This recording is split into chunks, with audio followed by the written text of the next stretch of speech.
ओम नमो भगवते वासुदेवाय। ओम नमो भगवते वासुदेवाय। ओम नमो भगवते वासुदेवाय। हरे कृष्णा। भैया आप सभी का स्वागत है भगवद गीता के स्वाध्याय सत्संग में। आज हम दूसरे अध्याय का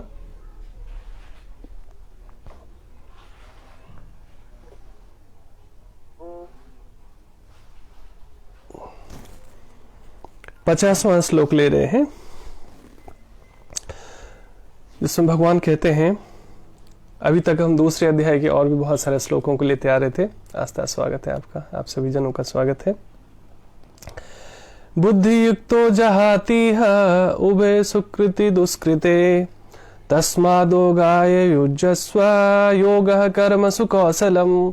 तो सामान्यतया जो योग के विद्यार्थी है, योग के साधक है, योग क्षेत्र से जुड़े हुए जो लोग हैं, प्रीति जी स्वागत है आपका, सभी का स्वागत है। तो उनको ये जो भगवान का कोटेशन है, योगः कर्मसु कौशलम, योग करने से कुशलता आती है, ये हम सबको पता होगा, सुनते आए हैं। और जिन लोगों के लिए ये नया है उनके लिए भी एक नया परिचय हो जाएगा। भगवद गीता में भगवान कहते हैं योगः कर्मसु कौशलम, और उसका पूरा श्लोक है दूसरे अध्याय का 50वां श्लोक। बुद्धि युक्तो जहातिह उभे सुकृति दुष्कृते तस्मादोगाय युज्यस्व योगः कर्मसु कौशलम। योग करने से कुशलता आती है जीवन में। तो यहाँ पर योग से केवल योगासन प्राणायाम इत्यादि से मतलब नहीं है। यद्यपि योगासन प्राणायाम इत्यादि योग का ही हिस्सा है, योग साधना का ही हिस्सा है, लेकिन यहाँ पर जो योगा कर्मसु कौशलम कहते हैं भगवान, वो है योगमय जीवन शैली के बारे में। तो योगमय जीवन शैली क्या है वास्तव में, इसके बारे में समझने का प्रयास करते हैं। तो शब्दार्थ है, भक्ति में संलग्न मनुष्य इस जीवन में ही अच्छे तथा बुरे कार्यों से अपने को मुक्त कर लेता है। कुछ दिनों से हम लगातार चर्चा करते आ रहे हैं कि हमें पाप और पुण्य दोनों से मुक्त होने हैं वास्तव में, क्योंकि पाप भी और पुण्य भी दोनों ही बांधता है। तो जैसे हम इस भावना भावित जीवन जीने लगते हैं, कृष्ण भावना भावित जीवन जीने लगते हैं, अर्थात भगवान जैसा संदेश देते हैं, नेहा आपका स्वागत है, उसके अकॉर्डिंग हम जैसे भगवान के संदेशों के हिसाब से जीने लगते हैं, तो वास्तव में हम पाप और पुण्य से भी मुक्त हो जाते हैं, और वास्तव में हम बंधते नहीं है संसार में। बार बार हमें यहाँ पर आना नहीं पड़ता, और यहाँ आने से कष्ट नहीं झेलना पड़ता। हरे कृष्ण में है। तो भक्ति में संलग्न मनुष्य इस जीवन में ही अच्छे तथा बुरे कार्यों में, अभी तक देखिए सामान्यतः हमारे माता पिता, हमारे बड़े अभी तक सिखाते आए कि अच्छे कार्य करो, अच्छे कार्य करो। तो यहाँ पर इस बात से कंफ्यूजन हो सकता है कि अच्छे भी मत करो, बुरे भी मत करो, तो करो क्या, फिर कुछ ना करो। ऐसा नहीं है, हर एक कार्य करो भगवान को केंद्र में रखकर। जैसे भगवान ने कहा तुम युद्ध करो, फल की चिंता मत करो, और मेरा आदेश है ऐसा, इसलिए तुम युद्ध करो, धर्म की रक्षा के लिए युद्ध करो। तो इस आदेश से जब वो अर्जुन युद्ध करते हैं, तो जय पराजय लाभ हानि जीवन मृत्यु से परे होकर वो अपने कर्तव्य पालन के लिए कर्म करते हैं, और इसलिए वो किसी भी पाप में या पुण्य में फंसते नहीं है, ट्रैप नहीं होते हैं। सो वैसे ही हम सब के लिए भगवद गीता का संदेश है, इन संदेशों के अनुरूप हम चलना सीखें, तो वास्तव में हम अच्छे बुरे कार्यों के ट्रैप से भी मुक्त हो जाते हैं। भक्ति में संलग्न मनुष्य इस जीवन में ही अच्छे तथा बुरे कार्यों से अपने को मुक्त कर लेता है, अतः योग के लिए प्रयत्न करो। योग मैंने शुरू में ही बता दिया, योग से यहाँ मतलब योगमय जीवन शैली से, योगासन प्राणायाम मात्र से नहीं है। यद्यपि योगासन प्राणायाम भी योगमय जीवन शैली का हिस्सा है। हर एक गुरुकुल परंपरा में हर एक हमारे जितनी भी वैदिक शिक्षा पद्धति है, संस्कार है, सनातन संस्कृति में योगासन प्राणायाम ध्यान इत्यादि को मतलब अभिन्न अंग माना गया है। जैसे हम प्रतिदिन स्नान करते हैं, भोजन लेते हैं, पानी पीते हैं, बाकी सारे कार्य करते हैं, उसी तरह ऐसा कोई जीवन का कोई भी ऐसा दिन ना जाए जिस दिन हम योगासन प्राणायाम इत्यादि ना करें। लेकिन भगवद गीता में यहाँ पर भगवान उससे भी आगे बढ़ते हुए कहते हैं योगमय जीवन शैली। वो क्या है, आगे हम ये समझने का प्रयास करते हैं कि कैसा योग करके वास्तव में योगा कर्मसु कौशलम, जो भगवान कहते हैं योग करने से कुशलता आती है जीवन में, हमारा जीवन प्रबंधन बेहतर होता है, चाहे जिस क्षेत्र में भी हम रहते हैं। वो कैसे, ये हम आगे समझने का प्रयास करते हैं। सो भगवान कहते हैं भक्ति में संलग्न मनुष्य इस जीवन में ही अच्छे तथा बुरे कार्यों से अपने को मुक्त कर लेता है, अतः योग के लिए प्रयत्न करो। रवि प्रभु स्वागत है आपका। क्योंकि सारा कार्य कौशल यही है। तात्पर्य श्रील प्रपाद द्वारा, श्रील प्रपाद की जय। तो अपने अपने गुरुजनों को प्रार्थना करते हैं। ये ह्यूमिलिटी है, हमारी सनातन संस्कृति है कि हम इस भाव से गुरुजनों को प्रार्थना करते हैं कि हे गुरु, यदि आप मुझे पढ़ाते नहीं तो मैं पढ़ कैसे पाता, आप मुझे समझाते नहीं तो मुझे समझ कैसे आता, आप मुझे नहीं बताते भगवान के बारे में तो मैं भगवान का भी परिचय कैसे मिलता है। इसलिए कहा गया ना कि गुरु गोविंद दोनों खरे, काके लागो पाए, बलिहारे गुरु आपने गोविंद दियो बताए। तो वास्तव में सबसे पहले तो माता पिता हमारे गुरु होते हैं। पहले माँ गुरु होती है, फिर माता पिता गुरु होते हैं। उसके बाद हमारे जो शिक्षा गुरु होते हैं, दीक्षा गुरु होते हैं, धर्म गुरु होते हैं, उनको भगवान से भी कहते हैं। यदि सामने भगवान आ जाए और सामने हमारे गुरु हो तो सबसे पहले गुरु को प्रणाम करना चाहिए, क्योंकि यदि गुरु नहीं बताते तो हमें भगवान का भी परिचय नहीं होता। भगवान कौन है, भगवान की क्यों पूजा करना चाहिए, भगवान के संबंध कैसे स्थापित करना चाहिए, भगवान के संदेशों को कैसे पढ़ना और समझना चाहिए, पता ही नहीं चलता ना। तो सामने भगवान भी हो तो हम उनको पहचान नहीं पाए। तो इसीलिए गुरु गोविंद दोनों खरे, काकी लागो पाए, बलिहारी गुरु आपने गोविंद दियो बताए। इसी भाव में हमें गुरु को प्रार्थना करनी चाहिए। ओम अज्ञानतिमिरान्धस्य ज्ञानांजन शलाकया चक्षुरुन्मिलितं येन तस्मै श्री गुरुवे नमः। वाञ्छाकल्पतरुभ्यश्च कृपा सिन्धुभ्य एव च पतितानां पावनेभ्यो वैष्णवेभ्यो नमो नमः। जय श्री कृष्ण चैतन्य प्रभु नित्यानंद, श्री अद्वैत गदाधर श्रीवासादि गौर भक्त वृंद। हरे कृष्णा कृष्ण कृष्णा हरे हरे, हरे राम राम राम हरे हरे। नमो विष्णुपदाय कृष्णपृष्ठाय भूतले श्रीमते भक्ति वेदांत स्वामी नामे। नमस्ते सरस्वती देवी गौरवाणी प्रचारिणे निर्विशेष शून्यवादी वत्साति देशतारिणे। हरे कृष्णा। सो इसी भाव में हमें, शरणागति के भाव में गुरु के प्रति हमें कृतज्ञता का भाव ज्ञापन करना चाहिए कि जीवन के किसी भी क्षेत्र में कहते हैं जो अच्छा शिष्य नहीं बना है ना, वो अच्छा गुरु भी नहीं बन सकता है। और हमारी सनातन परंपरा कहती है कि हम सबको भारत भूमि में होने के नाते हम सबको गुरु बनने का गौरव प्राप्त करना चाहिए। हम सब में गुरु तत्व है, उसे जागृत करने का प्रयास करना चाहिए। और गुरु बनने की एक ही योग्यता है कि सही गुरु शिष्य परंपरा में भगवान के बारे में जानना और संसार को भगवान से परिचय कराना, भगवान का उपदेश देना। जार देखो तार को कृष्ण उपदेश। तो भगवान का उपदेश देना, जो भगवान ने जैसे बताया है उसमें बिना मिलावट किए हुए उसके सही भाव को पकड़कर जैसे संसार को हम भगवान के उपदेश एज इट इज बताना शुरू करते हैं तो हम गुरु तत्व आ जाता है। और इतनी योग्यता हम सब में है।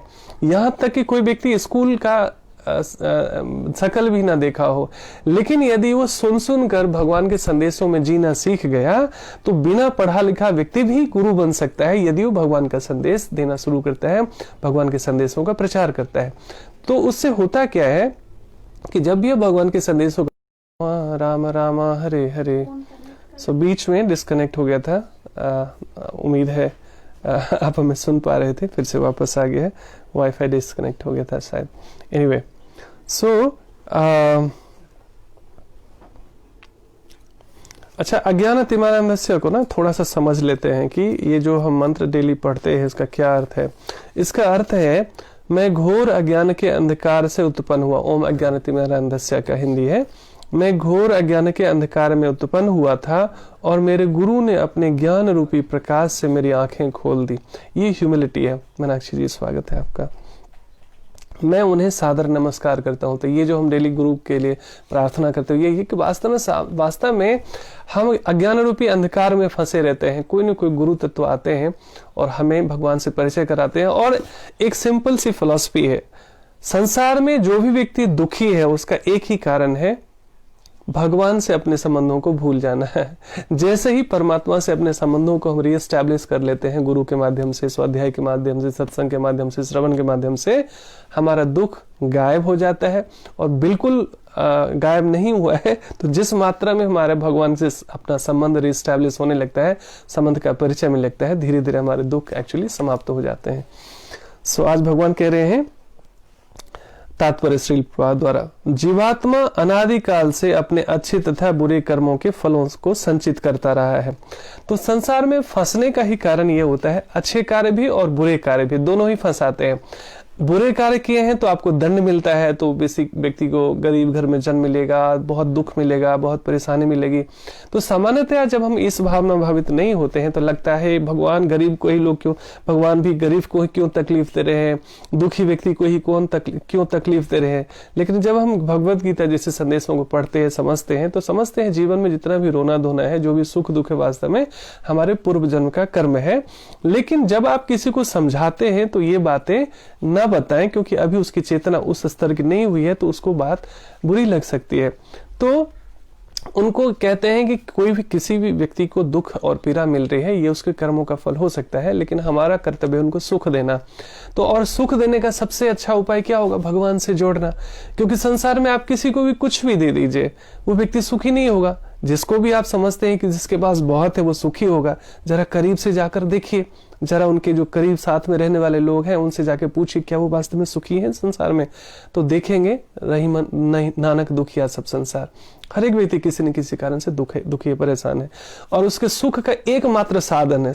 आश्चर्य की बात यह है कि दुनिया कहां कहां भटकती नहीं है, डॉक्टर के पास, साइकियाट्रिस्ट के पास, हॉस्पिटल के पास, जंतर मंतर के पास, झाड़ फूक के पास, नाना प्रकार के उपाय करती है, और बड़े खुश होते हैं लोग। पीले सरसों रख लो सिर के नीचे, ठीक हो जाएगा, लाल फूल तोड़ के ऐसा कर लो, ये सारे टोने टोटके करने के लिए हम तैयार हैं।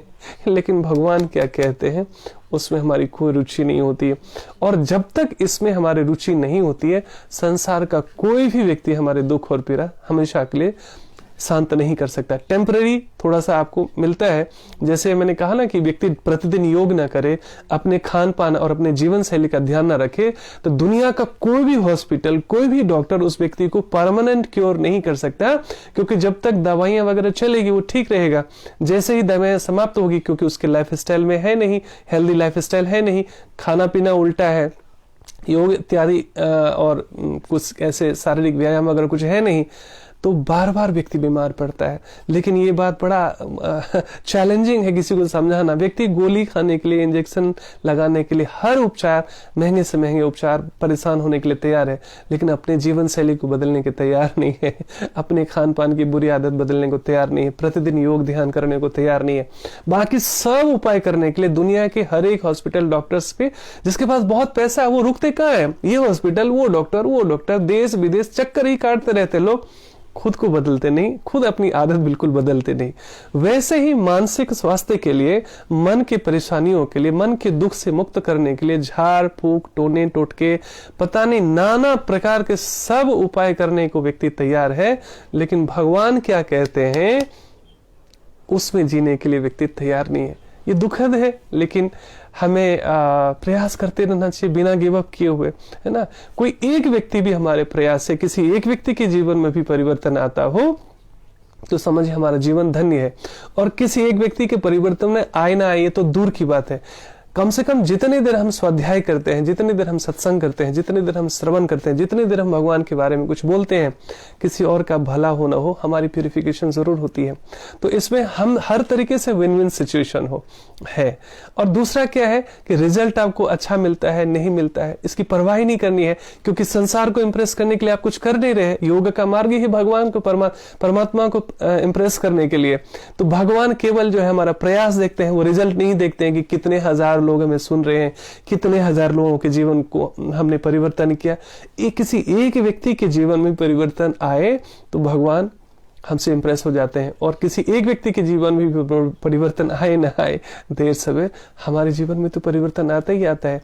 इसलिए गुरु बनने के लिए सनातन संस्कृति में बहुत बड़ी बड़ी योग्यता की आवश्यकता नहीं होती है, बस प्रेम चाहिए भगवान के प्रति, श्रद्धा चाहिए भगवान के प्रति कि भगवान है और भगवान के संदेशों से जीवन परिवर्तन हो सकता है, ऐसा संभव है। तो सबसे पहले तो अपने जीवन में परिवर्तन आना शुरू होता है। उसके बाद दीप से दीप जले। जब एक सूर्य का प्रकाश आता है तो दुनिया को प्रकाशित करता है। तो उसी तरीके से जब हमारे जीवन में भी भगवत ज्ञान का प्रकाश आता है तो अपने जीवन में प्रकाश आता है और बहुत सारे लोगों के जीवन से अंधकार हम दूर कर सकते हैं। और ऐसा हम सबको राइट है, ऐसा अधिकार है ऐसा गुरु बनने का। तो हमें ऐसे गुरु तत्व से, स्वयं हम सबके भीतर एक गुरु तत्व भी है, उनसे जुड़ना चाहिए, उसको जगाना चाहिए। तो जितना लगातार अभ्यास करते, जितना प्रतिदिन स्वाध्याय करेंगे, सत्संग करेंगे, श्रवण करेंगे, साधना करेंगे, सेवा इत्यादि करेंगे, और सबसे सेवा होगी संसार में दुखों से मुक्त करना, संसार को दुखों से मुक्त करना। तो अपना अपना तन से, मन से, धन से हर एक व्यक्ति प्रयास कर रहा है। कोई कपड़ा बांट रहा है, कोई कम्बल बांट रहा है, कोई भोजन बांट रहा है, कोई किसी को धन दे रहा है। ऑल गुड, भगवान ने ही सबको ऐसी मति दी है, किसी की कोई निंदा नहीं है। लेकिन प्रभुपाद कहते हैं कि डूबते हुए व्यक्ति को अगर केवल कोट बचा लिया जाए, उसके कपड़े बचा लिया जाए, तो भी तो व्यक्ति डूब ही गया ना, क्या लाभ हुआ। तो केवल शरीर को सुख देने के लिए ही अगर सारी सेवाएं की जाए तो वो होलिस्टिक नहीं है, कंप्लीट नहीं है। तो आत्मा को कैसे, जो असली जो मैं है, जो असली जो जीव है, जिसको नाना प्रकार से दुख मिल रहा है, जन्म मृत्यु जरा व्याधि और बार बार उसको संसार में फंसना पड़ रहा है, उसको कैसे मुक्ति मिले, उसको कैसे सुख मिले, है ना। उसके लिए जो भी व्यक्ति सेवा का कार्य करता है, धर्म प्रचार का कार्य करता है, जिस तरीके से कम मात्रा में, अधिक मात्रा में, उससे भगवान बहुत प्रसन्न होते हैं और ये संसार की असली सेवा होगी। आज देखिए ना, शरीर से गरीब कम है लोग, मन से गरीब बहुत हैं लोग। नहीं तो जितने भी पढ़े लिखे लोग थे, जितने भी बड़े बड़े लोग थे, ऊंचे पदों पर थे, बहुत सारे संपदा के मालिक हैं, वो लोग भी क्यों दुखी परेशान रहते हैं बेचारे, क्यों हताश रहते हैं, क्यों नींद की समस्या रहती है, क्यों रिश्तों में इतनी खटास रहती है। कहने का मतलब क्या है, बाहरी संसाधन से शांति और सुख, असली सुख मिलता नहीं है। तो असली सुख और संसाधन का हमारा जो स्रोत है वो है भगवत गीता का संदेश, जब जागो तभी से मेरा। जब भी समझ में आ जाए ना, तो समझिए हमारा जीवन सार्थक हो जाता है। तो जीवात्मा अनादि काल से अपने अच्छे तथा बुरे कर्मों के फलों को संचित करता रहा है। सो 3 तरह के कर्म होते हैं, हमने पहले भी इस पे चर्चा की थी। संचित कर्म, प्रारब्ध कर्म और क्रियमान कर्म। संचित कर्म समझिए, जैसे कई लोग कई सारी एफडी बनाते हैं। कभी 1 लाख रुपया कहीं से आ गया, लगा कि अभी जरूरत नहीं, उसकी एफडी बना ली। कभी 50,000 आ गया तो एफडी बना ली, है ना। एक एग्जांपल से समझते हैं। तो ये बहुत जो अलग अलग हमने एफडी बना के रखी हुई है, माने हमारा बैंक बैलेंस है। तो इसमें हम सबका 2 अकाउंट होता है, एक बुरे कर्मों का बैंक अकाउंट, एक अच्छे कर्मों का बैंक अकाउंट। कई बार ना लोग कहते हैं, इस जीवन में तो मैंने कुछ किसी का बिगाड़ा नहीं है, फिर मुझे किस लिए दुख मिल रहा है। इस पे मैंने कुछ दिन पहले आपको कथा बताई थी कि एक साधु थे और उनके यहाँ 2-3 दिन पहले की बात है कि एक कुछ व्यापारी भागते भागते आते, देखो मेरे महाराज सन्यासी का आश्रम उन साधु से कहता है, महाराज देखो मेरे कुछ डाकू जो है मेरे पीछे पड़े हुए हैं, तो कृपया ये सामान मेरा छुपा दीजिए और ताकि मैं जीवन रक्षा कर सकूं। आपके पास तो आएंगे नहीं। तो उनको लगता है साधु के पास तो कुछ मिलेगा नहीं, तो मेरी रक्षा कीजिए। उनको लगा ठीक है भाई, किसी के विपत्ति में काम आए तो ये भी एक सन्यास धर्म ही, साधु धर्म ही है। बोले ठीक है आप रख दो, और बोले कि मुझे रास्ता भी बता दीजिए ताकि मुझे सैनिक ढूंढ ना पाए, तो मुझे कुछ ऐसा रास्ता बता दीजिए ताकि मेरी प्राण रक्षा हो जाए। उन्होंने एक रास्ता भी बता दिया, भाग गए। इतने में कुछ व्यापारी दौरे आते हैं, लेकिन उनके हाथ में अस्त्र शस्त्र होता है। उनको लगता है कि ये साधु बाबा मिले हुए हैं, क्योंकि वास्तव में जो व्यापारी बनकर बाबा को झूठ बोलकर अपना सामान रखा था, वास्तव में वही असली लुटेरे थे। और जो पीछे से जो सैनिक आ रहे थे, वास्तव में वो व्यापारी का वेश बदलकर, सैनिक छुपकर ऐसे लोगों को पकड़ने आए थे, क्योंकि बहुत उत्पात मचा रखा था उन लुटेरों ने। तो साधु चूंकि सज्जन पुरुष थे, उन्होंने देखा नहीं कि कौन सच है कौन झूठ है। उनको लगा कि ये सैनिक ही डाकू है। तो बाद में उन्होंने परिचय दिया कि नहीं, मैं सैनिक ही हूं, मैंने व्यापारी का बेस बदल के उसको पकड़ने आया था, लेकिन मैंने देखा कि आपकी तो मिली भी भगत है।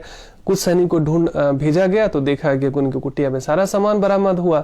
उनको पकड़ के राज दरबार में ले जाया जाता है, उनको सूली पे चढ़ा दी जाती है। कुछ दिनों तक मतलब थोड़ी सी सूली उनको चुभती है, लेकिन उनकी मृत्यु नहीं होती है। चौराहे पर उनको पब्लिकली ऐसे सूली चढ़ा दी जाती है। तो सब लोग घबरा गए थे, लगता है। अच्छा, राजा भी कहता है कि भाई साधु ध्यान में होगा तुम लोगों ने ठीक से देखा नहीं होगा, किसी ने सामान रख दिया, इसका मतलब थोड़ी नहीं ये दोषी हो गया। बोले नहीं महाराज, ये ध्यान में नहीं थे, बल्कि बाकायदा जगे हुए थे, मैंने इशारा करते हुए देखा, ये भगा रहे थे लोगों को, उन लुटेरों को, तो इनकी जरूर कुछ शेयरिंग होगी, इस वजह से जो है ये ढोंगी है। आपको लगता है ये साधु का वेश है, लेकिन ये ढोंगी है वास्तव में, ये सजा का पात्र है, ये दूसरे साधुओं को भी बदनाम करेगा। सच्चाई कुछ और थी वास्तव में। तो उनको जब सूली पे चढ़ा दिया गया तो सैनिकों को कुछ दिन समय बाद पता चला कि इनके जान पहचान के जितने भी उनके शिष्य थे, उनके वो साधु आते कहते अरे महाराज, ये तो हमारे गुरुदेव को इस सूली पे चढ़ा दिया गया है। कौन है ऐसा मूर्ख राजा और सैनिक जैसे जिसने ऐसा दुस्साहस किया, पाप किया है, उसको तो भारी सजा भुगतनी पड़ेगी। तो सैनिक डरते डरते जाते हैं, महाराज ये तो अनर्थ हो गया, वो तो सच में साधु निकला, वो तो हम लोगों को कोई भ्रम हुआ, धोखा हुआ, क्या किया जाए। बोला अरे तुरंत निकालो उसको। बोले महाराज मेरी बात सुन नहीं रहे, वो नीचे आने को तैयार नहीं। कह रहे हैं कि इस साम्राज्य में, जिस राज में मैं रहता हूं, उसमें जंगल भी पड़ता है, और उसमें जो राजा का आदेश होगा, उसमें धर्मशास्त्र भी कहते हैं कि राजा के आदेश का पालन करना पड़ेगा। तो मैं जब तक राजा का आदेश नहीं होगा तब तक मैं नीचे नहीं आऊंगा तुम लोगों के कहने से। तो क्षमा मांगने के लिए राजा स्वयं आते हैं, कहते हैं महाराज मुझे क्षमा कीजिए साधु महाराज, मुझे मेरी मति मारी गई थी, कुछ तो मतलब बहुत भूल चूक हुई है मेरे से, हम सबको आप जो भी दंड देना चाहें हमें स्वीकार है, लेकिन कृपया आप उतरिए। बोले जब तक तुम्हारी आज्ञा नहीं होगी तब तक मैं नीचे नहीं आऊंगा। बोले महाराज शर्मिंदा ना कीजिए, मैं ही प्रार्थना कर रहा हूँ, मैं आदेश नहीं दे रहा हूँ, मैं प्रार्थना कर रहा हूँ कि आप कृपया नीचे आ जाइए। तो सूली से फिर उनको उतारा जाता है। तो कहते हैं मुझे जो भी प्रायश्चित करना है मुझे बताइए। बोले तुम्हारी कोई गलती नहीं है, ये कर्मदंड की कुछ न कुछ मेरे पूर्व जन्म के या इस जन्म के कुछ न कुछ पाप ऐसे होंगे कि मुझे जहां तक याद है, वो चूंकि साधु पहुंच बहुत ऊंची साधना में बड़े लिबरेटेड मतलब मुक्त साधु थे, उन्होंने कहा जहां तक मेरी स्मृति है इस जीवन में मैंने कोई पाप नहीं किया है, लेकिन जरूर कुछ न कुछ हमसे भूल चूक हुई होगी, जिस वजह से उस काल के प्रभाव में सैनिक को ऐसी मति हुई, उसी समय में मैंने हाँ बोल दिया, गलत व्यक्ति को मैंने बचा दिया। तुम्हारे जैसे अच्छे राजा होने के बावजूद तुमने अच्छे से छानबीन नहीं करी और सीधा मुझे सजा मिल गया। तो उस पाप की वजह से मुझे जितनी पीड़ा मिलनी थी मिल चुकी है। अब तुमने मुझे मुक्त कर दिया, तो अब मैं तुम्हारे दरबार में नहीं जाऊंगा, मैं यमराज के पास जाऊंगा पूछने कि आखिर कौन सी भूल चूक हुई थी जिसके वजह से मुझे ये कष्ट झेलना पड़ा, जबकि मुझे याद है मैंने तो किसी को तकलीफ नहीं दिया था इस जीवन में। तो यमराज के पास जाते हैं, कहते हैं महाराज जब आप 8 वर्ष की आयु में थे तब जो फतिंगी होती है, फतिंगी को पकड़ के आप, जैसे कई बार बच्चे तितली पकड़ लेते हैं या फतिंगी पकड़ लेते हैं, उसमें जो झाड़ू का सीक होता है, झाड़ू की जो डंडी होती है छोटी छोटी, उसको चुभा कर छोड़ देते थे उड़ते हुए और कहते थे ये देखो देखो देखो फतिंगे में मैंने जो है एक ऐसे कील चुभा दी, ऐसे लकड़ी लगा दी और देखो फिर भी उड़ रहा है। वो बहुत कष्ट में था, ऐसा तुमने एक बार किया था, उसी की सजा तुम्हें मिली है। तो उन्होंने कहा कि शास्त्र सम्मत बातें हैं कि 8 साल 6 साल या 12 साल से नीचे तक के बच्चे में अगर चूंकि उतनी बुद्धि नहीं होती, उसको शास्त्र वेद का उतना ज्ञान नहीं होता, उससे अगर कोई भूल चूक हो जाए तो उससे क्षमा करना चाहिए, उसको तो दंड ऐसे नहीं मिलना चाहिए। तो ऐसे कुछ बाकी और बहुत सारी बहस आती है, उसमें 2 तरह की बातें। एक तरफ तो ये आती है कि वो साधु श्राप देते हैं यमराज को भी कि आपको ऐसे से इसकी सजा में आपको ऐसे जन्म लेना पड़ेगा, और दूसरी जगह ऐसी भी कथा आती है कि उनमें साधु कहते हैं कि आप ऐसे नियम बनाइए अपने नियम धर्म पुस्तकों में कि 8 साल से नीचे का बच्चा अगर कोई भूल चूक करे, चूंकि वो अबोध होता है, तो उसको ऐसे कर्मदंड ना मिले।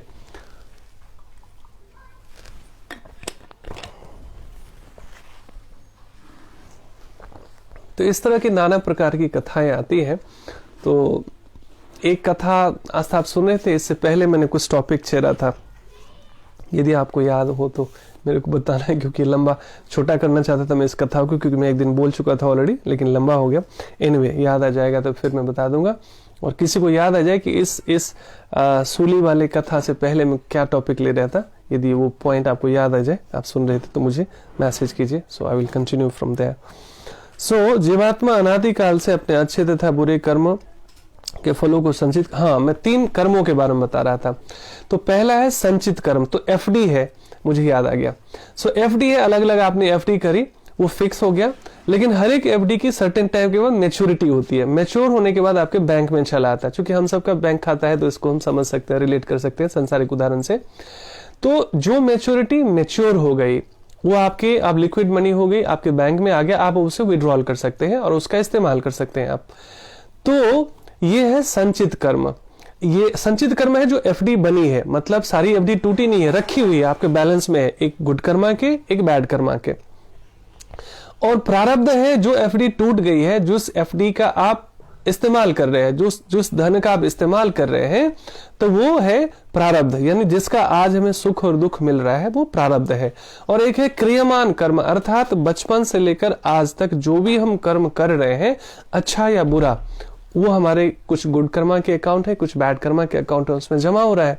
तो जैसी करनी वैसा फल, आज नहीं तो निश्चय कल। कर्म के नियम का ये ज्ञान नहीं होने के कारण तमोगुण में व्यक्ति, रजोगुण में व्यक्ति नाना प्रकार के जीवन भर तन से मन सा वाचा कर्मणा, मन से वचन से कर्म से न जाने कितने ही जाने अनजाने पाप पूर्ण कार्य करता रहता है और वो नए कर्म जो है निर्माण करता रहता है। तो जब जागो तभी सवेरा, जो भी हमसे भूल चूक हो गई है, क्योंकि कहावत है बहुत सुंदर, मैंने सुना था स्टूडेंट लाइफ में ही, कुछ चीजें जो बहुत काम की होती है ना, मस्तिष्क उसको याद रखता है, जो अनावश्यक लगता है उससे भूल जाता है।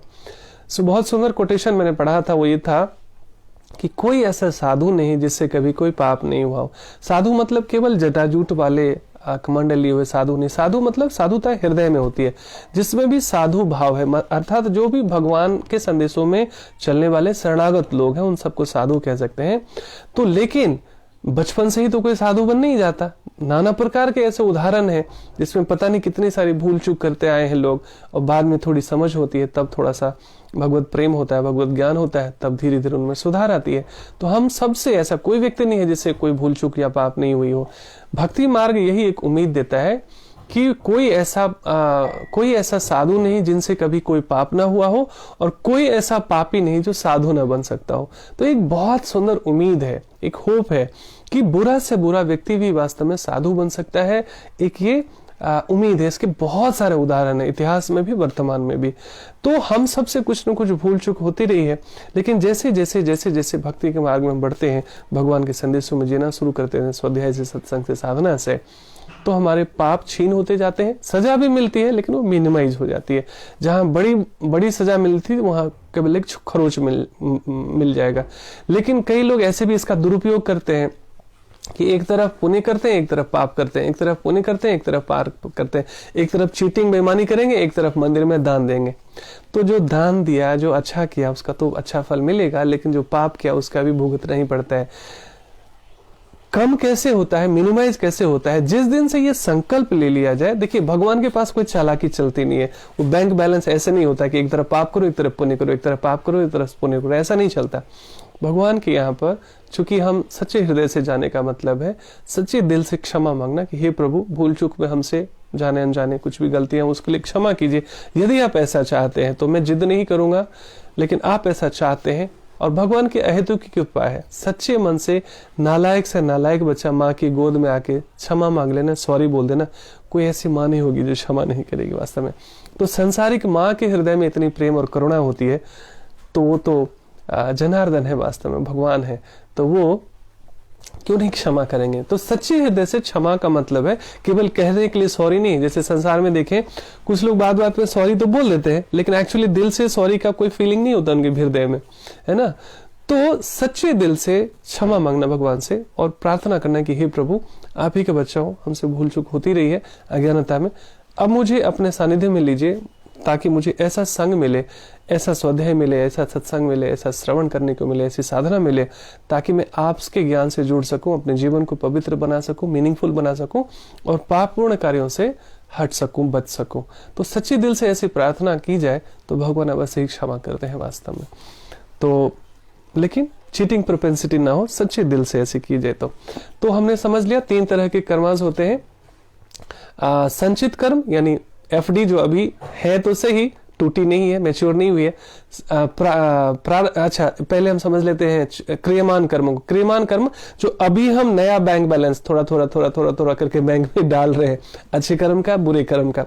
तो यह क्रियमान कर्म जो कंटिन्यूअस कर्म हम कर रहे हैं, कभी पाप कभी पुण्य। तो प्रार्थना ऐसी करनी चाहिए, और केवल प्रार्थना नहीं, भगवान के संदेशों से हमें सीखना भी पड़ेगा कि पाप और पुण्य से कैसे बाहर निकला जाए।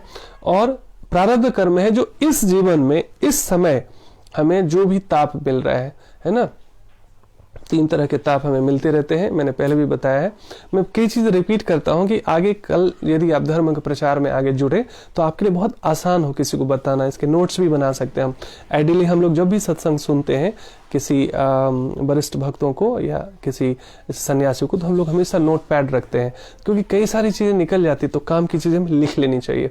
तो आगे खुद को भी बताने में अच्छा रहता है, किसी की हीलिंग काउंसलिंग करने में हेल्प आता है, और आगे धर्म के प्रचार में भी हमें लगना है। हमने बताया कि हम सबके भीतर गुरु तत्व उसको जागृत करना है, तो ये काम आएगा आपको। सो पूरी ह्यूमिलिटी में, किसी को ज्ञान से जीतने हराने के लिए नहीं, अपनी प्योरिटी के लिए और करुणा, प्रेम और करुणा में धर्म का प्रचार होना चाहिए। ज्ञान बघारने के लिए या बुद्धि विलास के लिए नहीं, कोई अहंकार तृप्त करने के लिए नहीं, है ना। उससे परिवर्तन नहीं आता संसार में।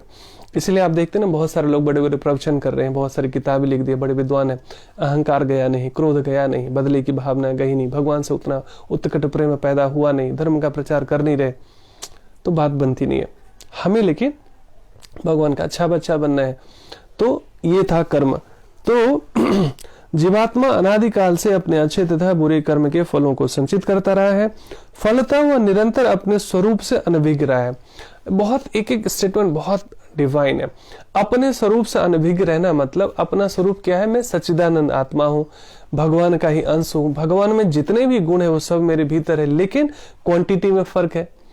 वो समुंदर है, मैं उसकी एक बूंद हूं केवल, लेकिन हूं उसी का अंश। समुंदर के एक बूंद की भी केमिकल प्रॉपर्टी टेस्ट की जाए लेबोरेटरी में तो सारे वही नमकीन पानी और वो H2O सब कुछ वैसा ही मिलेगा। वैसे ही हमारी जो आत्मा है, वास्तव में कोई ऐसा दिव्य व्यक्ति मिले जो हमारे पोस्टमार्टम सही में कर सके और हमारे आत्मा से हमें परिचय करा सके, तो उसमें सारे दैवीय गुण है। सच्चिदानंद आत्मा भी है, भगवान परमात्मा भी है और हमारी आत्मा भी है। वो सारे दैवीय गुण हमारे भीतर है, लेकिन अज्ञानता के कारण, चूंकि हम अभी माया के क्षेत्र में है, अज्ञानता के कारण वो कवर्ड है। जैसे ट्यूबलाइट बहुत सुंदर जल रही है, बिल्कुल ठीक है, उसके ऊपर लेकिन काला, पीला, अलग अलग डार्क कलर का यदि कपड़ा लपेट दिया जाए तो प्रकाश दिखेगा नहीं।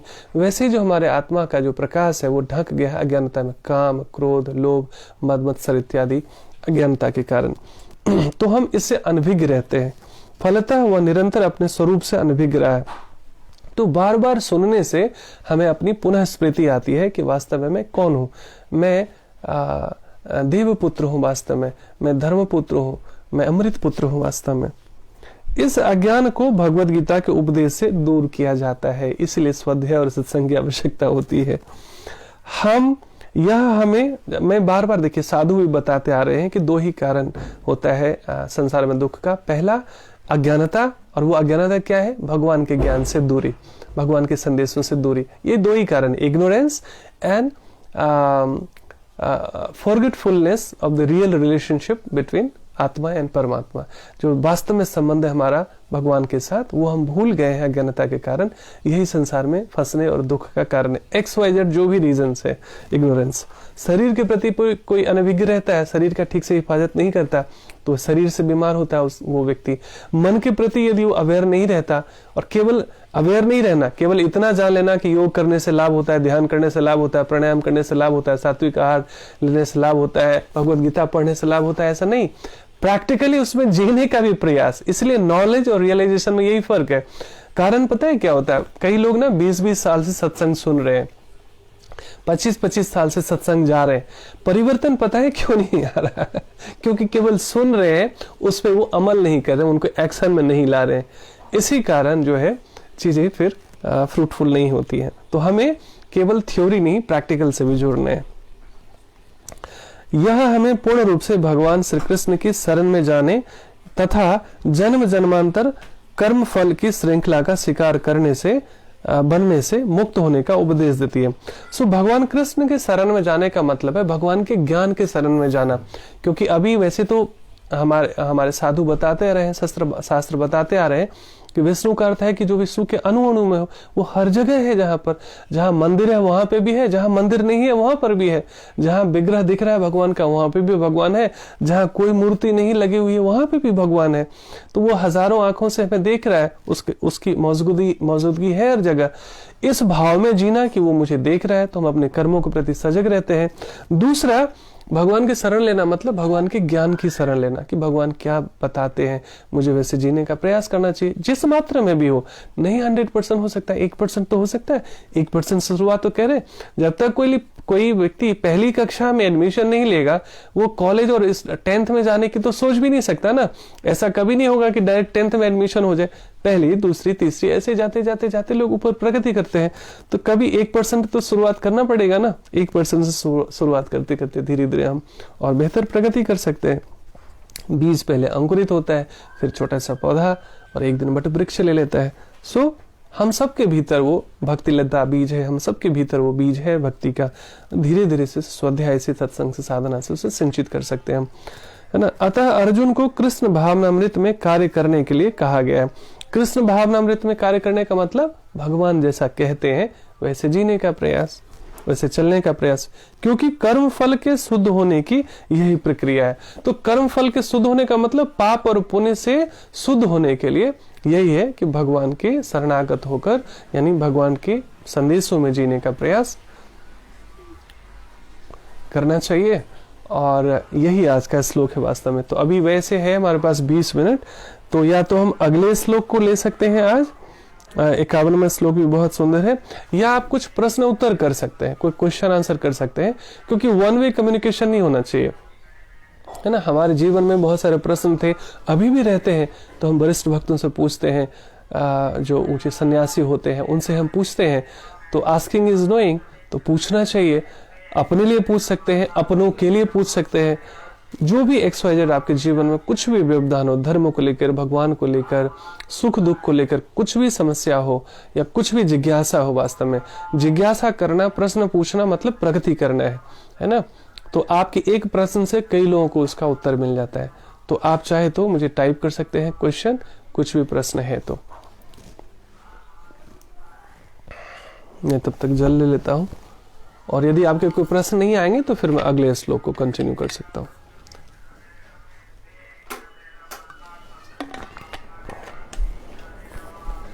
वैसे तो आधा घंटा भी काफी है, लेकिन आप लोगों में भी पेशेंस देखता हूँ कि आप 1 घंटे तक हमें झेल सकते हैं तो मैं कंटिन्यू रखता हूँ, जैसा मैंने वादा किया 2 से 3 बजे आने का। सो मैं उम्मीद करता हूँ मेरी आवाज़ भी आप लोगों तक ठीक ठीक पहुँच रही है। तो मैं देख रहा हूँ अभी तक कोई प्रश्न नहीं आया है, होपफुली। अच्छा, दूसरे पेज पे भी ये लाइव होगा, मेरे टाइमलाइन पे भी, तो हो सकता है वहाँ कोई प्रश्न आए। अगर कोई आता है तो मैं आगे आंसर करूँगा। सो आइए हम प्रयास करते हैं कि अगले श्लोक को भी ले लेते हैं। भगवद गीता के दूसरे अध्याय का 51वां श्लोक। या हम यहाँ पे भी वाइंड अप कर सकते हैं, क्योंकि 30-40 मिनट ऑलरेडी हो चुका है, इतना भी बहुत है। आजकल इतने व्यस्त रहते हैं लोग कि 5-5 मिनट की वीडियोस एक्चुअली डालनी चाहिए, लेकिन ये 30-40 मिनट का वीडियो हो गया है। तो अगले स्कूल लोग को फिर बेशक हम कर लेते हैं, और आ जाइए छोटा सा ध्यान कर लेते हैं। तो मैं अगले कल प्रयास करूंगा कि दूसरे अध्याय का 51वां श्लोक लूँ, ताकि हम एक्चुअली ना एक श्लोक में थोड़ा सा ना टाइम देना चाहिए, ताकि हम उसको जस्टिफाई कर सकें। नहीं तो बहुत जल्दी में ना चीज़ें ठीक से समझ में आएगी नहीं। तो बेहतर है कि हम उसको धीरे धीरे लें। और आपने इतना भी सुना, ये बहुत प्योरीफाइंग है। तो कोशिश कीजिए कि आप लोग जप इत्यादि अगर करते हैं तो भगवान के नाम का जप कर सकते हैं, बिना माला पे भी कर सकते हैं, माला पे के ऊपर भी कर सकते हैं। और 24 घंटे आप जैसे खाना पका रहे हो, खाना खाते समय तो नहीं, खैर बाकी कुछ भी कार्य करते हो, मन ही मन चैंटिंग चलते रहना चाहिए, भगवान का नाम चलते रहना चाहिए। जैसे हम लोग हरे कृष्ण महामंत्र का जप करते हैं। तो अच्छा, इसको महामंत्र इसलिए कहा गया, मैं थोड़ा सा आपको बता दूं। सामान्यतः आपने देखा होगा, गुरु कोई मंत्र देते हैं कान में, उसको सीक्रेट रखा जाता है, अपनी उसकी अपनी वो है, गरिमा है हर एक मंत्रों की। लेकिन ये हरे कृष्ण महामंत्र को ब्रह्मा जी ने नारद जी को बताया था, नारद जी ने फिर आगे फिर गुरु शिष्य परंपरा में आगे सबको संदेश दिया था। सो नारद का मतलब ही होता है नारायण को देने वाला, नारायण को देने वाला, मतलब जिस व्यक्ति के जीवन में भी नारायण देने वाला कोई है, इसका मतलब उसको नारद समझना, इसको साधु समझना चाहिए। और गुरु शिष्य परंपरा में इसको हम सही से समझ पाते हैं। सो हरे कृष्णा कृष्ण कृष्ण हरे हरे, हरे राम राम राम हरे हरे। सो 16 अक्षर का ये 16 शब्दों का ये असल में मंत्र है, महामंत्र कहा गया है। ये इतना पवित्र है, इतना प्योरीफाइंग है कि महिलाओं का जो 3-4 दिन रहता है कि वो पूजा पाठ नहीं कर सकती या ऐसे कुछ भी प्रसाद वगैरह नहीं छू सकती। हालांकि पहले तो कंबाइंड फैमिली होता था तो उनको रेस्ट मिल जाता था और बाकी लोग मिलके प्रसाद वगैरह बनाते थे, कुकिंग वगैरह करते थे। लेकिन चूंकि अब न्यूक्लियर फैमिली हो गया है इसलिए बहुत मुश्किल होता है। इसलिए प्रार्थना करते हुए भगवान से कि भगवान मेरे पास कोई दूसरा ऑप्शन नहीं है, तो फिर भी लोगों को बनाना पड़ता है मजबूरी में। उसका एक्चुअली हेल्थ और हाइजीन से भी बहुत रिलेटेड था ब्रेक में। उस दौरान कहा जाता है कि पूजा पाठ मंत्र इत्यादि नहीं करना चाहिए, लेकिन ये महामंत्र इतना प्योरीफाइंग है कि उस समय में भी आप मंत्र कर सकते हैं। कई बार जो सूतक लगता है 12-13 दिन का, अलग अलग परंपरा में अलग अलग डेज होते हैं कि भाई इतने दिन का। सामान्यतया सनातन परंपरा में 12-13 दिन का जो छुतका लगता है या सूतक बोलते हैं उसको, जिसमें पूजा पाठ थोड़ा सा बंद रहता है, तो उस समय कई बार भगवान को दूसरे घर में दे दिया जाता ताकि उनकी पूजा हो सके और उनका प्रसाद वगैरह लग सके। सूतक में प्रसाद हम नहीं चढ़ाते हैं, तो उस समय भी आप भगवान का नाम ले सकते हैं, माला के ऊपर जप कर सकते हैं। सो कोई भी ऐसा रिस्ट्रिक्शंस नहीं है। सोते जागते चलते पवित्र स्थान अपवित्र स्थान ऐसी छूट है, कहीं भी भगवान का नाम ले सकते, क्योंकि भगवान का नाम इतना दिव्य है, इतना पवित्र है ना। अगर हीरे को ना सांसारिक उदाहरण से समझते हैं, हीरे को अगर कोयले के बीच में रख दिया जाए, गोबर में रख दिया जाए, कहीं पे भी मिट्टी में डाल दिया जाए, हीरा की वैल्यू कम नहीं होती वास्तव में, है ना। हीरा अपना महत्व नहीं खोता वास्तव में। वैसे ही भगवान का नाम इतना ट्रांसेंडेंटल है, इतना ऊंचा है, इतना दिव्य है कि उनको कोई भी सूतक और शुद्ध अशुद्ध कुछ भी उसको अपवित्र नहीं कर सकता, बिना नहाए हुए यहाँ तक कि, है ना।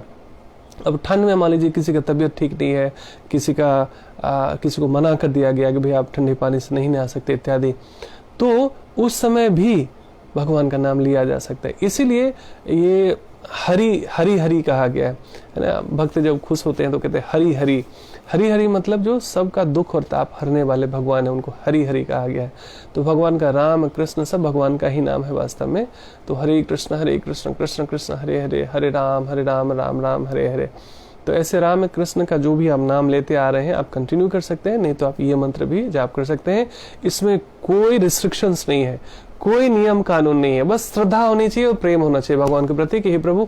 आप देखिए ना, इसका सबसे बड़ा उदाहरण है नारद जी जब रत्नाकर डाकुर को बताते हैं राम राम राम राम कहो, इतने पाप कर चुके थे वो कि जेबा पे राम का नाम भी आने को तैयार नहीं था। वो मरा मरा मरा मरा कह रहे थे, राम राम राम राम, और आ रहा था मरा मरा मरा मरा मरा मरा।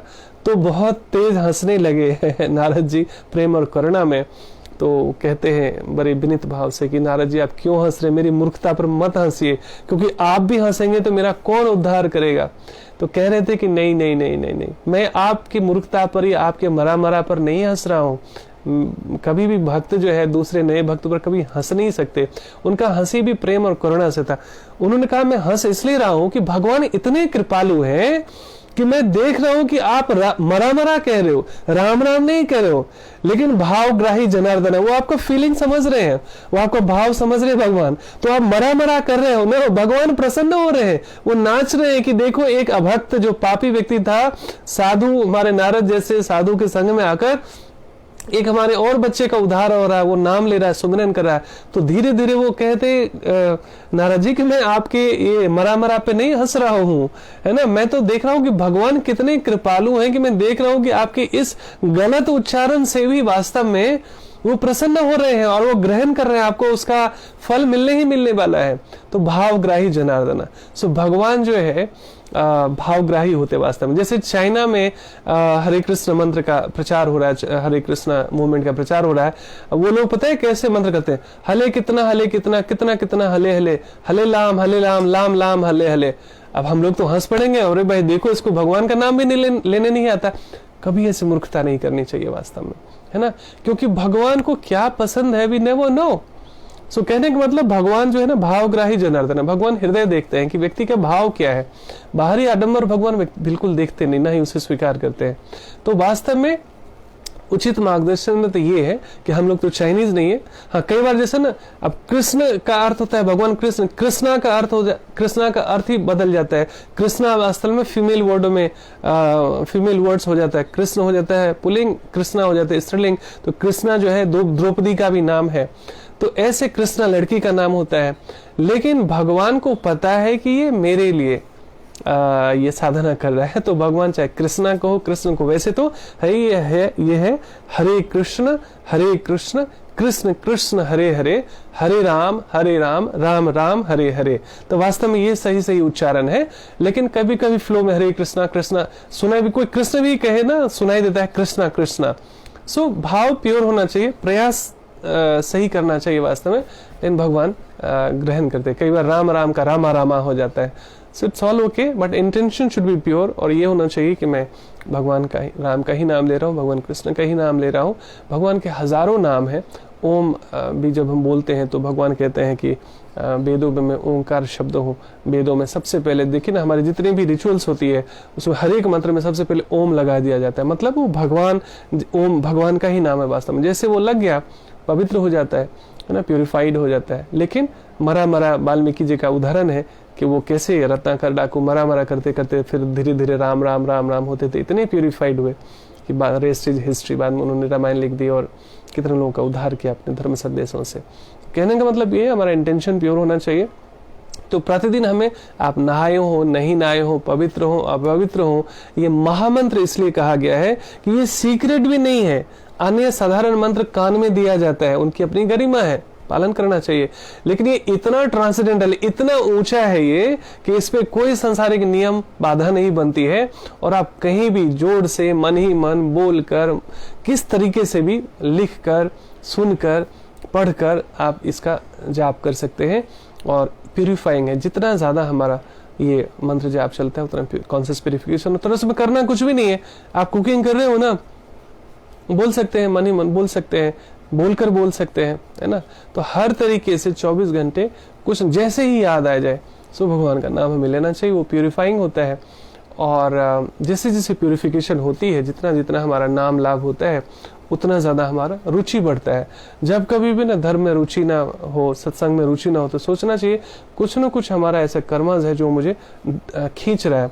कहते हैं कई लोग सत्संग में नहीं आते या भगवान के पास नहीं आ पाते, दर्शन जिस दिन पूजा पाठ नहीं कर पाते, उनको ये नहीं बहाना बनाना चाहिए जी भगवान की इच्छा नहीं थी जी, तो हम कैसे सत्संग में आते जी, कैसे मंदिर जाते, कैसे पूजा करते। ये सब बहाना है वास्तव में, है ना। बड़े अच्छे से अच्छे लोगों के पास ये बहाना होता है जी भगवान की इच्छा नहीं है जी।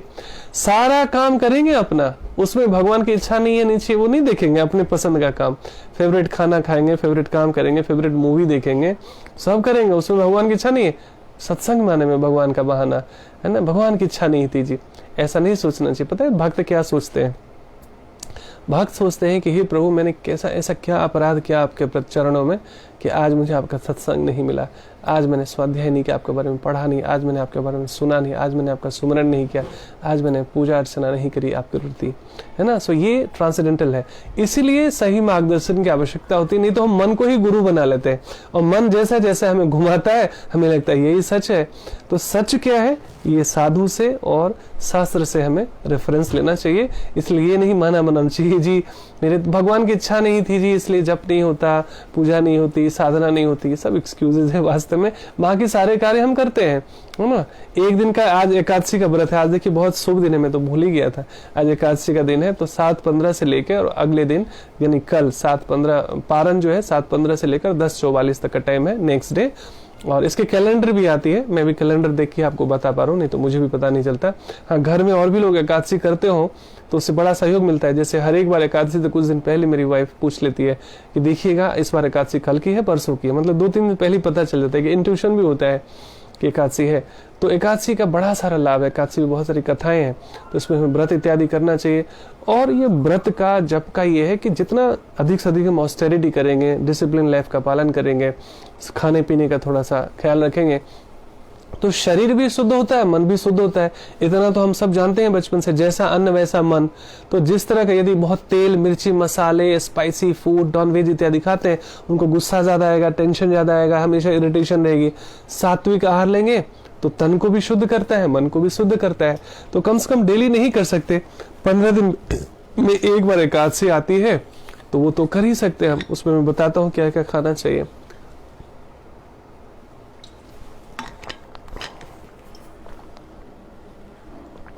कई लोग निर्जला एकादशी भी करते हैं, वैसे तो साल में एक बार आता है। कई लोग सारी की सारी एकादशी पूरे साल में जितने भी 24 एकादशी आते हैं निर्जला करते हैं। पर्सनली मैं रिकमेंड नहीं करता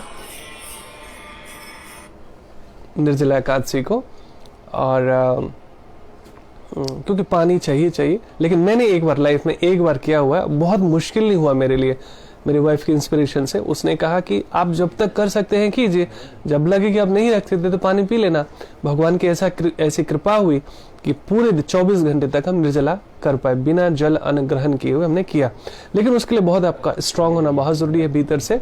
और प्रतिदिन जब आप योगासन इत्यादि प्राणायाम करते हैं तो आप बहुत स्ट्रेंथन फील करते हैं भीतर से, तन से भी मन से भी।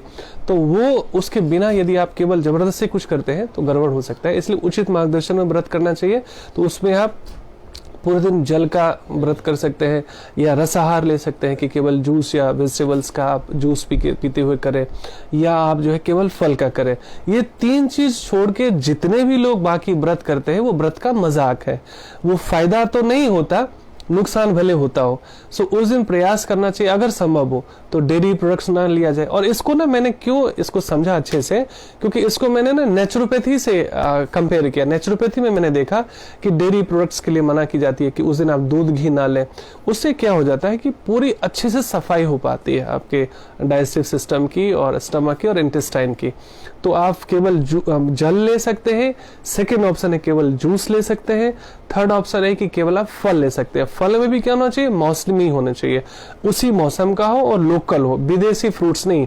अब जैसे अपने इंडिया में कई लोग ना अभी फैशन चल पड़ा है कि जैसे थोड़ा सा जो सक्षम लोग हैं ना वो कहते हैं ओलिव ऑयल यूज करेंगे। Olive oil is not for Indians. वो जहां पे उसकी खेती होती है, जहां पर वो लोग हैं, उनको फायदा करता होगा, आपको कोई फायदा नहीं होता। आपको भले भ्रम होता हो कि महंगे तेल मंगा के खाता हूं तो बहुत लाभ होता होगा। लोकल एंड सीजनल, यहाँ पर सरसों का तेल सबसे ज्यादा लाभ करता है क्योंकि इंडिया में उसकी उपज होती है ना। सोयाबीन का तेल है, सूरजमुखी का तेल है, ये सब चीजें जो चीजें इंडिया में पैदावार होती है। तो सीजनल और लोकल जो इस मौसम का हो संभवतया, चाहे वो वेजिटेबल हो, फ्रूट्स हो, सीजनल एंड लोकल, ये करने से आपका शरीर भी डिटॉक्सिफाई होता है, शरीर शुद्ध होता है, वेट बैलेंस होता है। और चूंकि शरीर को थोड़ा सा कम आहार देते हैं उस दिन, तो थोड़ा सा गुस्सा नहीं आएगा, थोड़ा मन शांत होगा। लड़ने का मन करे तो पोस्टपोन कर दो कि आज मेरा एकादशी है, लड़ाई झगड़ा सब कल में। कई मुझे बहुत अच्छे उदाहरण मिले। हमारे एक श्वेता जैन है शालीमार बाग में, वो आती थी योगा करने। उन्होंने कहा कि देखिए जब भी मेरी व्रत होती है ना, उस दिन मेरी कोई भी फाइट होती है ना, तो मैं अपने हस्बैंड से या किसी भी व्यक्ति से कह देता हूँ देखिए आज मेरा फास्टिंग है, कल बात करेंगे। वो कल कभी आता नहीं। अरे गुस्सा परिवार का क्या होता है, छोटा मोटा ही तो रहता है, छोटी छोटी बातों का, उसी से बात का बतंगड़ बनता है। जैसे हमने आज पे कल पे टाल दिया, मैं भी खुश, अगला भी खुश, अगला दिन किसको याद रहता है? कोई बड़ी बड़ी बात तो होती नहीं है। तो इस तरह से हम भी हर तरीके से इसका लाभ उठा सकते हैं उस दिन। लेकिन आप यदि एकादशी का व्रत करते हो, पूरे दिन सिनेमा देखते हैं, पूरे दिन आप जो है केवल सोशल मीडिया देखते हैं, तो कोई लाभ ना हुआ। एकादशी कम से कम 15 दिन में एक दिन ऐसा आता है कि अधिक से अधिक हम नाम जप करें, अधिक से अधिक जो है भगवान का सुमिरन करें, अधिक से अधिक हम स्वाध्याय करें, अधिक से अधिक हम सत्संग करें। कम से कम 15 दिन में एक दिन तो ऐसा बनाए कि maximum as much as we will associate ourselves, I will associate myself with divine activities. So जप करना, स्वाध्याय करना, साधना करना, सेवा इत्यादि करना। और ऐसा भी कहा गया कि एक दिन जो हम अन्न का बचत करते हैं वो अगले दिन दान कर देना, किसी योग्य ब्राह्मण को, चाहे किसी मंदिर को, चाहे किसी ऐसे व्यक्ति को, भूखे को। और भगवान से प्रार्थना करते हो कि हे प्रभु, ये मेरा कुछ भी नहीं है, तेरा तुझको अर्पण क्या लेगा मेरा, तो कर्म बंधन से भी अब मुक्त हो जाते हैं। तो ये जो व्रत की और दान की जो हमारी व्यवस्था है ना, ये ऋषि मुनि हमें सिखाते आए हैं। लाभ के कारण ही, पुण्य के कारण ही, है ना, कुछ न कुछ चाहना के कारण ही भी हम अगर दान करते हैं तो हम देना सीखते हैं। नहीं तो पूरे जीवन हम केवल एक्चुअली हर तरीके से, चाहे वो ज्ञान हो, चाहे वो धन हो, चाहे सम्मान हो, चाहे देखभाल हो, केवल लेना चाहते हैं, देना नहीं चाहते हम। सो देना जब तक हम सीखे नहीं ना, कभी भी जैसे मंदिर जाते हैं तो कहते हैं सामान्यतः खाली हाथ नहीं जाना चाहिए, चाहे फ्रूट्स या कुछ भी ऐसा लेके नहीं, फ्रूट्स खरीद पाते, फ्लावर या कुछ भी दान पेटी में कुछ भी डालना कर देना चाहिए जहां पर उसका सदुपयोग होता हो। और बच्चों से करवाना चाहिए। अगर आपके बच्चे हैं, छोटे या बड़े जो भी हैं, जो भी आपको कुछ नेक सेवा का कार्य करना हो या दान का कार्य करना हो या पुण्य का काम करना हो, तो बच्चों को भी जरूर इन्वॉल्व करना चाहिए। बचपन से ना बच्चा देना सीखता है, और वो देना सीखता है आपको देखते हुए। अगर पूरे दिन उसको लगा ना, देखिए कई सारे वृद्धाश्रम में मैं जाकर एक चीज अनुभव किया कि बहुत सारे जो बुजुर्ग हैं वो कहते हैं जी ना, हमारे रिश्तेदार, हमारे जानकार तो हमारे बच्चों को दोष देंगे कि अपने माता पिता को वृद्धाश्रम में भेज दिया, लेकिन अब मैं रियलाइज करता हूं कि इसमें मेरी भी बहुत सारी गलती थी। पूरे जीवन मैंने बच्चों को केवल सिखाया गेन कैसे करता है, प्राप्त कैसे करना है, प्रॉफिट कैसे कमाना है ना। तो हमने जो है लोगों का इस्तेमाल किया और वस्तुओं से प्रेम किया, तो वही तो वो कर रहे हैं।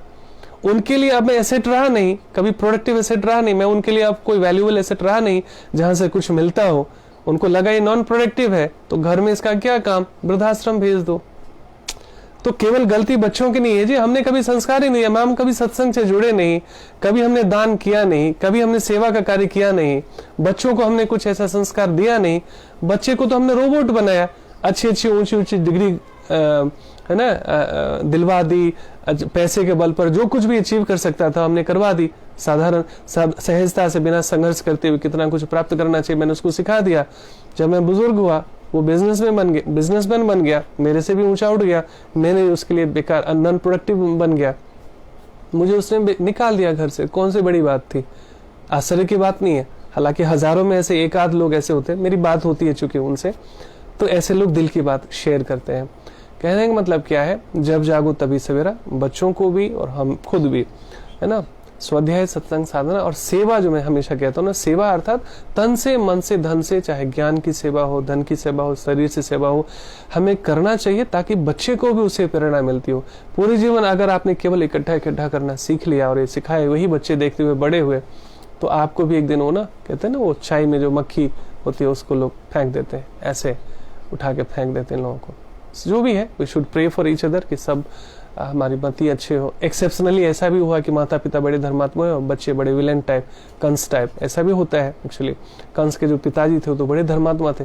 कुछ अपने कर्मस के भी होते हैं, लेकिन उतना कॉम्प्लिकेट ना करके हमें सत्य के मार्ग पे चलना चाहिए, और सत्य के मार्ग पर टिके रहना तभी संभव है जब हम प्रतिदिन स्वाध्याय करते हो, सत्संग श्रवण करते हो, साधना करते हो और सेवा के कार्यों में भी खुद को इन्वॉल्व करते हो।